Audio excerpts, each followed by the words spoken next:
യഹൂദ പുരോഹിതൻ UAE-യിൽ കൊല്ലപ്പെട്ടതിൽ പ്രതിഷേധം ശക്തം. റബ്ബി സ്വീകോഗൻ ആണ് കൊല്ലപ്പെട്ടത്. റബ്ബിയുടെ കൊലപാതകത്തെ അമേരിക്കയും ഇസ്രയേലും ശക്തമായി അപലപിച്ചു. 3 പേരെ കൊലപാതകവുമായി ബന്ധപ്പെട്ട് UAE അറസ്റ്റ് ചെയ്തു.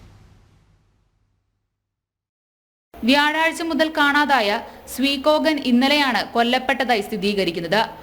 അൽ എയ്നിന് സമീപം അദ്ദേഹത്തിന്റെ മൃതദേഹം കണ്ടെത്തുകയായിരുന്നു. ദീർഘകാലമായി UAE കേന്ദ്രീകരിച്ച് പ്രവർത്തിക്കുകയായിരുന്നു അദ്ദേഹം. കൊലപാതകത്തിൽ ശക്തമായ പ്രതിഷേധമാണ് ലോകം മുഴുവൻ ഉണ്ടാകുന്നത്.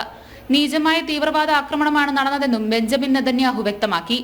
UAE-യിലേക്ക് പൗരന്മാർ യാത്ര ചെയ്യരുതെന്നും ഇസ്രയേൽ മുന്നറിയിപ്പ് നൽകിയിട്ടുണ്ട്. അമേരിക്കയും നടപടിയെ ശക്തമായി അപലപിച്ചു. കൊലപാതകത്തിൽ പങ്കാളികളായ 3 പേരെ UAE അറസ്റ്റ് ചെയ്തിട്ടുണ്ട്.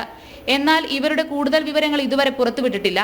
അതേസമയം യഥാർത്ഥ കൊലപാതകികൾ ഉസ്ബെക്കിസ്ഥാൻ സ്വദേശികളാണെന്നും അവർ തുർക്കിയിലേക്ക് കടന്നതായും ഇസ്രയേൽ പറയുന്നു. അമേരിക്കയിലെ US അംബാസഡർ കൊലപാതകം UAE-ക്കെതിരായ കുറ്റകൃത്യമെന്നാണ് വിശേഷിപ്പിച്ചിരിക്കുന്നത്. ശക്തമായ പ്രതിഷേധം ലോകമെങ്ങും കൊലപാതകത്തിനെതിരെ ഉയരുകയാണ്. ഇന്റർനാഷണൽ ഡെസ്ക്, ജനം.